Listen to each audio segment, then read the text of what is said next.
Today was one of those days when I got to witness this very contrasting parts of my personalities, parts that I didn't even know existed in me.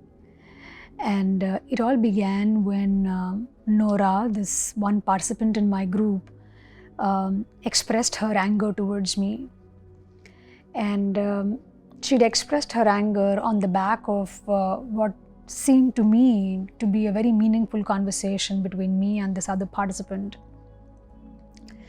And there's this pattern that I've observed with Nora, that whenever certain members in the group are having an intimate moment, or if I am having an insightful conversation with somebody, she tends to interrupt that by expressing her anger towards me, which doesn't seem to be relevant to what's really going on. And I just saw myself going quiet that day, and many participants in the group kind of tried to logically reason with her, and they said that they're not understanding her anger. Some participants even reached out to her with empathy. And I saw Nora breaking down in the group, and I really didn't know how to engage with her or what to tell her.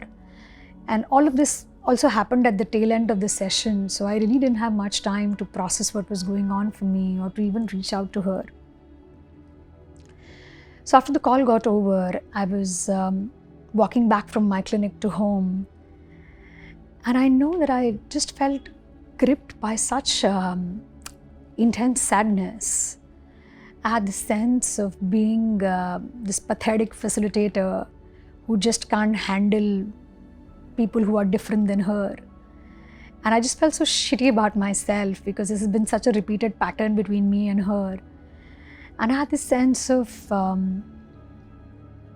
absolute dejection, and I had the sense that maybe others could have handled this situation better, and maybe I just don't have the skill sets to reach out to Nora. And I had this overwhelming sense that I'm not okay and she's okay and everybody around me is okay. And as I came home, my husband and my son were at home, and I just went and curled up in their arms. And as I was sharing with them what happened on my call, I noticed a shift in my energy from what seemed like a very depressive state. I suddenly saw myself experiencing this self-righteous anger. And it was very evident in the way I was describing Nora.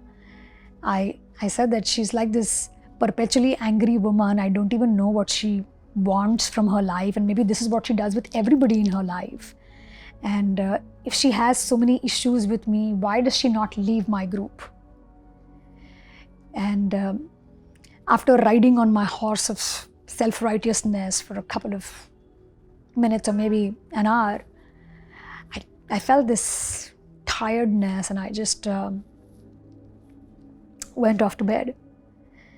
And then for some reason, my sleep broke in the middle of the night.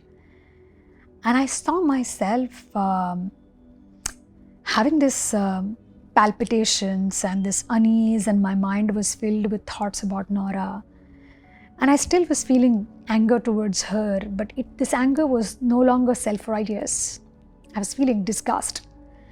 And at the same time, I also was feeling angry towards myself, that what is it about me that, I invite this kind of people in my life, and how come participants in my group end up giving me trouble, and this doesn't happen with anybody else, and I am horrible and I just invite this horrible participants. And I was feeling a sense of hopelessness.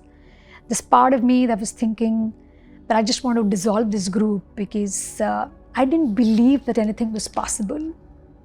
I didn't believe in my own goodness. I didn't believe in Nora's goodness. And the sense that I had was that I'm not okay, and even the world is not okay.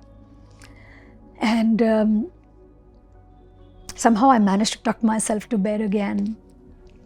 And the next day when I got up in the morning, I just went and sat in my balcony and had my cup of chai. And I saw myself just feeling this immense tiredness, and how parts of me were like so fed up of this repeated pattern with Nora.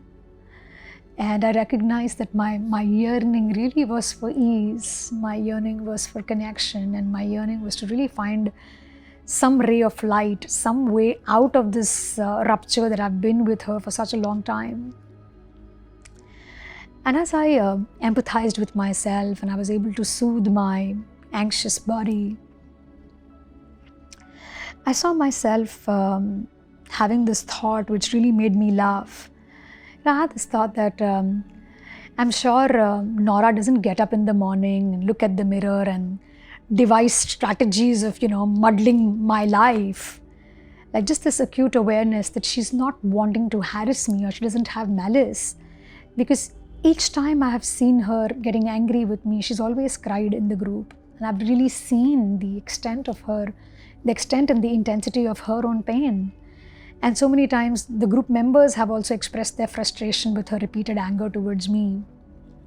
This wave of tenderness that I felt towards her when I was able to acknowledge that she's also hurting, and she's probably suffering as much as I am suffering in this rupture.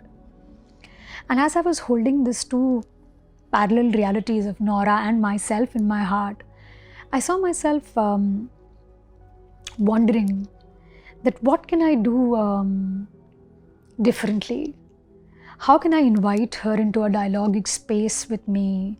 How can I lean into the group wisdom so that they can support us in mediating this conflict, which doesn't seem to be ending at all?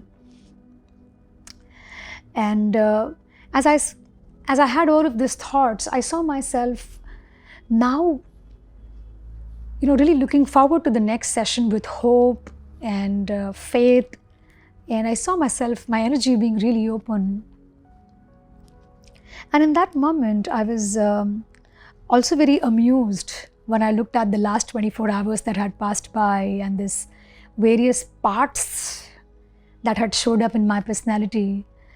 And I just had this moment of insight as I was remembering what Eric Berne spoke about. And he said that sometimes the stances that we take in life, especially during conflicts, are so deeply influenced by the lens through which we are looking at the world. And this lens often connote our basic life positions and the sense of worthiness that we are seeing in ourselves and also in the world around us. So there are these 4 basic life positions. I am not okay, you're okay. In this position, you just want to get away from people. The second is, I am okay, you're not okay. It's an angry position and you want to get rid of people. And then the third position is, I am not okay, you're not okay. It's a very hopeless position and you tend to go nowhere with people. And the last position is, I am okay, you are okay, where you tend to get along with others. It's a happy position. While this logical part of me completely gets that how important it is to operate from the I am okay, you are okay position, because that helps me to be in the self energy and it really makes me very functional in the relational domain. And yet, when conflict arises, and yet when I'm triggered, or when I feel like somebody has scratched on my old wounds, I just go back to my dysfunctional patterns. And I do have this curiosity that how can I remind myself of pathways to coming back to the self energy and operating from the I am okay, you're okay position, and how can I really prevent myself from going into the dysfunctional patterns.